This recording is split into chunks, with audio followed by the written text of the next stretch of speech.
દેશની સીમાઓ માતાના વસ્ત્ર સમાન છે. તેનું રક્ષણ કરવું દરેક ભારતીયની ફરજ છે. ભીષ્મ પિતામહ. નમસ્કાર દર્શક મિત્રો, સરહદ ન્યૂઝ ચેનલમાં આપનું સ્વાગત છે. હું અનિતા ગોસ્વામી. હવે જોઈએ સમાચાર વિસ્તારથી.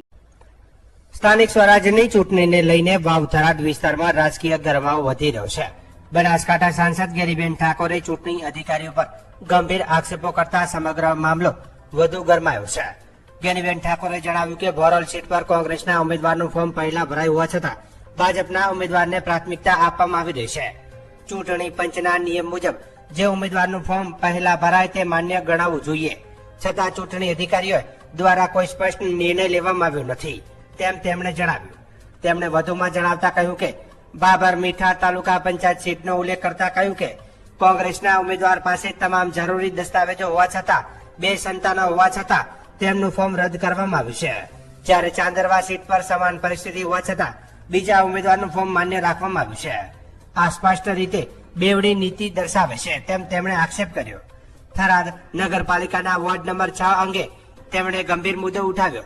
તેમના જણાવ્યા મુજબ ઉમેદવારના જાતિ પ્રમાણપત્ર માટે અધિકારીઓ બપોરે 3 વાગ્યા સુધી ઇનકાર કર્યો, જેના કારણે ઉમેદવારને મુશ્કેલીનો સામનો કરવો પડ્યો. ગેનીબેન ઠાકોરે આરોપ લગાવ્યો કે ચૂંટણી અધિકારીઓ રાજકીય દબાણ હેઠળ કામ કરી રહ્યા છે અને ચૂંટણી પંચના નિયમોને અવગણીને મનસ્વી નિર્ણયો લઈ રહ્યા છે. આ લોકશાહીનું સીધું હનન છે અને પ્રજા બધું જોઈ રહી છે તેમ તેમણે કડક શબ્દમાં કહ્યું. સાંસદે ચેતવણી આપી કે જો આ મામલે ન્યાય નહીં મળે તો કોંગ્રેસ પક્ષ દસ્તાવેજોના આધારે હાઈકોર્ટનો દરવાજો ખખડાવશે.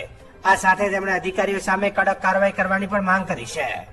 આ સમગ્ર મામલે રાજકીય વર્તુળોમાં ચકચાર મચી છે અને હવે જોવાનું રહ્યું કે ચૂંટણી પંચ આ આક્ષેપો અંગે શું પગલાં લેશે. સ્થાનિક સ્વરાજની ચૂંટણી, જિલ્લા પંચાયત, તાલુકા પંચાયત અને નગરપાલિકા, આ ત્રણેય સ્તરની ચૂંટણીઓના ચકાસણીનો દિવસ આજે વહીવટીતંત્ર મારફત ચૂંટણી અધિકારીઓ મારફત રાખવામાં આવેલો હતો. એ પૈકી વાવ થરાદ જિલ્લામાં થરાદ જિલ્લાની બોરલ જિલ્લા પંચાયત કે જે કોંગ્રેસ પાર્ટીના ઉમેદવાર, પહેલું ફોર્મ એ કોંગ્રેસ પાર્ટીના ઉમેદવાર તરીકે જોગાજીનું ભરાયેલું હતું અને એ જ વ્યક્તિએ એના પછી એ ભાજપનું ભરાયેલું. તો ચૂંટણી પંચના નિયમ અને ઇલેક્શન કમિશનરના રૂલ્સ પ્રમાણે જે પાર્ટીના સભ્ય તરીકે પહેલું ફોર્મ દાખલ કર્યું હોય એ પ્રમાણે વેલિડ રાખવા માટેનો એ ચૂંટણી પંચના નિયમોમાં એની અંદર ટાંકવામાં આવેલો છે. છતાં હજી સુધી નિર્ણય એ ચૂંટણી અધિકારીએ લીધેલો નથી.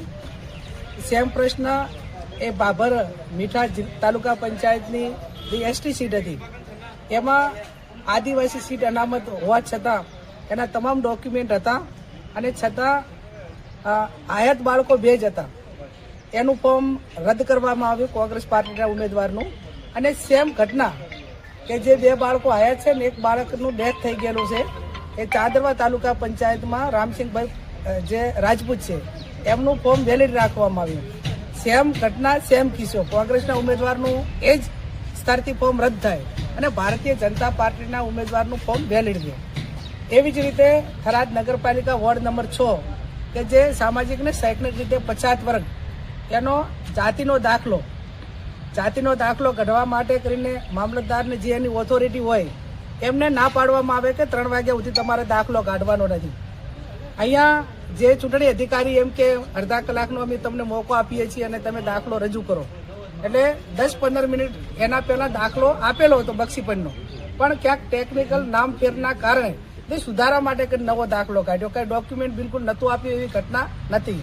પણ જ્યાં બ્યુરોક્રેસી કે જેને તટસ્થ રીતે ચૂંટણી કરાવવા માટેની જવાબદારી જે અધિકારીઓને આપેલી છે એ અધિકારીઓ ક્યાંક ને ક્યાંક રાજકીય દબાણ હોય, ક્યાંક વાલા લાગવાના પ્રયત્નો કરતા હોય, ક્યાંક અહીંયા સારા પોસ્ટ ઉપર એમને સારી રીતે નોકરી કરવા માટેના વાયદા આપવામાં આવતા હોય અને બ્યુરોક્રેસી એ ન્યાય આપવા માટેનું બંધારણીય જોગવાઈમાં આપણે જ્યારે બંધારણ બન્યું ત્યારથી એ રીતે એનું નક્કી કરેલું છે નિયમો પ્રમાણે. પણ ક્યાંક ને ક્યાંક બધા ચૂંટણી પંચના નિયમો હોય, ડેમોક્રેસી હોય, એને નેવે મૂકીને મનસુબી પ્રમાણેના નિર્ણયો અધિકારીઓ લઈ રહ્યા છે. ડોક્યુમેન્ટના આધારે અમે તમામ એ 3-4 સીટો ઉપર હાઈકોર્ટમાં જઈશું, લોકો સમક્ષ આ વાત મૂકીશું. એટલી ભારતીય જનતા પાર્ટીની તાનાશાહી છે એવું નથી. બની બેઠેલા અધિકારીઓ કે જે તાનાશાહી ભર્યું વર્તન કરીને નિયમો નેવે મૂકીને ક્યાંક ને ક્યાંક લોકશાહીનું હનન કરી રહ્યા, એનું ખૂન કરી રહ્યા છે. આવા અધિકારીઓ પાસે અપેક્ષા રાખીએ કે તમે જે પગાર લ્યો છો એ પ્રજાના ટેક્સના પૈસા લ્યો છો, અને એ પ્રજા છે કે તે ડેમોક્રેસીને માનવાવાળી પ્રજા છે. ત્યારે આવનાર સમયની અંદર આ તમામ મુદ્દાઓ લોકો વચ્ચે લઈ જઈશું.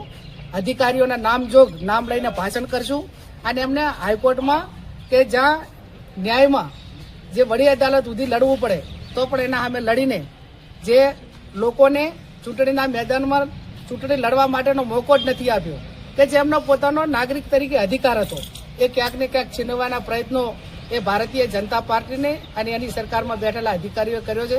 એનો જવાબ પ્રજા અને અમે